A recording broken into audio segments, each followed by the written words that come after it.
es importante comprender que las heridas y las ofensas son el camino que nos lleva a la deslealtad. Y cuando tenemos un espíritu independiente y entra el espíritu de ofensa y de victimización, viene la tercera parte. La tercera parte es el espíritu pasivo, la pasividad. Y la persona se retira. Ya no voy Eso a fue colaborar. lo que hizo Absalón. Ya no voy a colaborar más. Absalón se retiró, se separó, se arrinconó, se hizo a un lado. Y esa es la persona pasiva.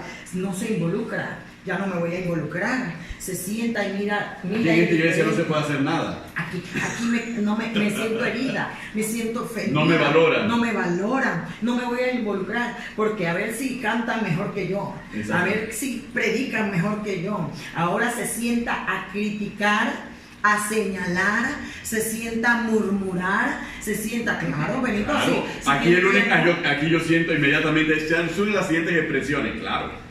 El pastor y la pastora no me quieren porque yo soy más capaz que él.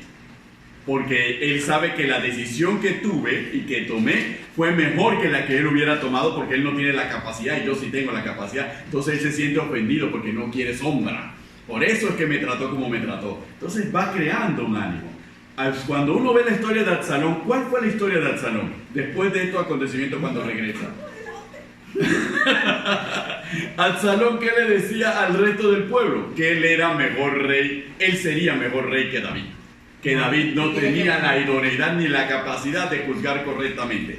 Él sí lo haría mejor. Yo quiero hablar sobre este punto, Benito, porque nosotros tenemos que tener mucho cuidado. Nosotros como líderes, como ministros, tenemos que tener mucho cuidado con la gente indiferente y desinteresada.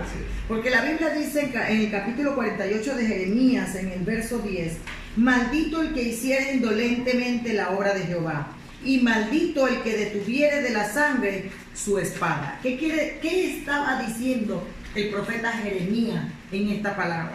Que Dios espera que nosotros nos involucremos en su obra, que cuando nosotros podamos contribuir en algo, lo hagamos, porque los dones, los talentos, Dios nos los dio para el servicio a la iglesia y a nuestro prójimo. Y nosotros, cuando no ponemos nuestros dones y nuestros talentos al servicio de Dios, estamos cayendo en maldición. Estamos cayendo, dice allí, en indolencia en la obra del Señor. Y la persona con este espíritu de pasividad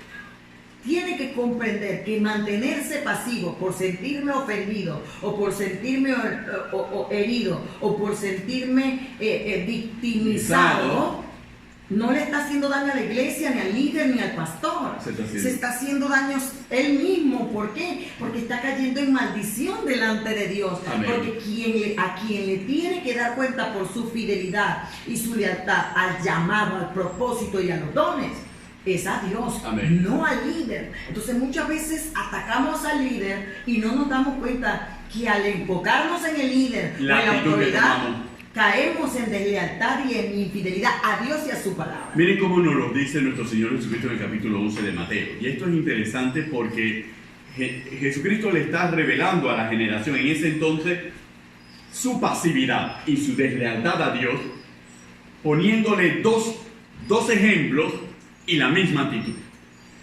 Miren lo siguiente, en el capítulo 11, a propósito de Juan el Bautista, nuestro Señor Jesucristo dice, versículo 16, ¿mas a qué compararé esta generación? Es semejante a los muchachos que se sientan en la plaza y dan voces a sus compañeros, diciendo, os tocamos flauta y no bailaste, os endechamos y no lamentaste.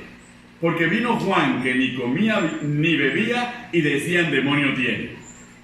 Vino el Hijo del Hombre que come y bebe y dicen, he aquí un hombre comilón y bebedor de vino, amigo de publicanos y de pecadores, pero la sabiduría es justificada por sus hijos. Cristo lo que les está describiendo es un espíritu de pasividad, que no se mueve ante el mover de Dios, no se mueve ante la voluntad de Dios. ¿Por qué? Porque esa generación era una generación desleal, porque Juan el Bautista había venido y tenía tales características y ese comportamiento lo utilizaban como una justificación para no hacer nada, para no convertirse, para no arrepentirse, para no volverse a su malos caminos. Vino entonces el Hijo del Hombre, que hacía totalmente lo contrario de Juan el Bautista, que sí comía y que sí bebía, y a ese entonces le decía que era un comilón y era un bebedor, para justificar su pasividad, tampoco convertirse, tampoco arrepentirse, tampoco volverse de sus malos caminos. Ese es el espíritu de pasividad. El espíritu de pasividad es un espíritu que busca cualquier excusa para no moverse y para no hacer la voluntad de Dios, para no obedecer, para no contribuir a la obra, para no contribuir al reino, esperando ¿qué? Esperando no doblegar, esperando doblegar y sumar adeptos para torcer la voluntad del liderazgo y que el liderazgo termine moldeándose a su voluntad. Sí, y hermanos, Dios nunca se doblará ante el hombre. Somos nosotros los que nos doblaremos ante Dios. No lo contrario. Es importante porque este espíritu censura mucho, Benito. Exacto. La persona con un espíritu pasivo es una persona que tiene suficiente tiempo para... La lengua es lo único que tiene activo. No, aquí nos lo dice Cristo Jesús. Lengua para hablar y para calificar mal a aquellos enviados por Dios.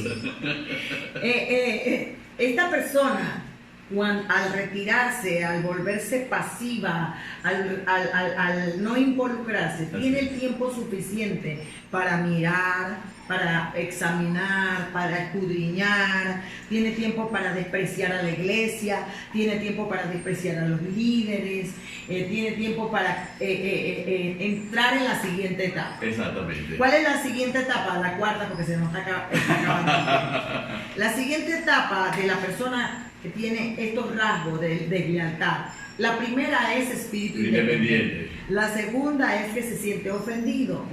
La tercera es la pasividad. Y viene la cuarta, que es la etapa de la crítica. Aleluya. Cuando hablamos de la crítica, es que pasa de la pasividad a ser una persona criticona, a ser una persona que censura.